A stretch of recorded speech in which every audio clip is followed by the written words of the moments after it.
Hydraulic brake pad তাড়াতাড়ি ক্ষয় হয়ে যায় এবং চাকা জ্যাম হয়ে থাকে, ডিস্কে স্ক্র্যাচ পড়ে যায়। দেখুন এটা যে কারণে হয়ে থাকে। তো এখানে ফাইবার গুলো ক্ষয় হয়ে যখন একদম শেষ হয়ে যায় তখন যদি এরকম ডিস্কে দাগ পড়ে, তো এখানে মূলত চাকা জ্যাম হওয়ার বিষয়টা থাকে। দেখুন এখানে লিভার প্রেস করে আমি পিস্টনটা দেখেছি, দেখুন পিস্টনটা একদম ইজি আছে, পিস্টনটা বের হবে এবং লিভার ছাড়ার সাথে ভিতরে চলে যাবে। তো এরকম থাকা লাগবে, এটা কিন্তু অ্যাকুরেট আছে। এবং আপনার ক্যালিবার হোল্ডারের যে পিনগুলো আছে, পিনগুলো জ্যাম থাকলে কিন্তু এই ধরনের সমস্যাটা হয়, চাকা জ্যাম হয়ে থাকবে, ভারী ভারী হয়ে থাকবে, ডিস্ক অতিরিক্ত গরম হয়ে যাবে এবং ব্রেক প্যাড তাড়াতাড়ি নষ্ট হয়ে যাবে।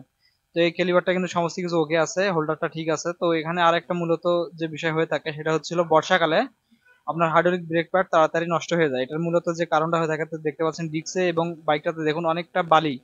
এই বালিগুলো যখন আমরা রাইড করার সময় চাকাতে পানির সাথে বালিগুলো ডিস্কে চলে যায় এবং ব্রেক প্রেস করলে কিন্তু তখন আপনার ব্রেক থেকে একটা সাউন্ড করে, খ্যাস খ্যাস করে সাউন্ড করে এবং ব্রেকের ফাইবার তাড়াতাড়ি ক্ষয় হয়ে যায়, ব্রেক প্যাড তাড়াতাড়ি ক্ষয় হয়ে যায়। এখানে মূলত যে বর্ষাকালে সমস্যাটা বেশি হয়, আপনার ব্রেকে যত বালি ধরবে তত তাড়াতাড়ি ক্ষয় হয়ে যাবে। তো আমাদের বর্ষাকালে উচিত বাইকের ব্রেক ডিস্কে নিয়মিত পরিষ্কার করা, বালি জমলে বালি পানি দিয়ে পরিষ্কার করলে কিন্তু এই সমস্যাটা একদম চলে যাবে। তো দেখুন আর জ্যাম হয়ে থাকা যে বিষয়টা যেটা বললাম, সেটা হচ্ছিল পিস্টন জ্যাম থাকলে জ্যাম হবে এবং হোল্ডারের ক্যালিবারের যে পিনগুলো থাকে, পিনগুলো জ্যাম থাকলেও চাকা জ্যাম হয়ে থাকবে, ডিস্ক অতিরিক্ত গরম হবে এবং ব্রেকের অনেক সমস্যা দেখা দিবে। তো দেখুন এটা কিন্তু অ্যাকুরেট আছে, আমরা ব্রেক প্যাড সেটিং করে দিলাম।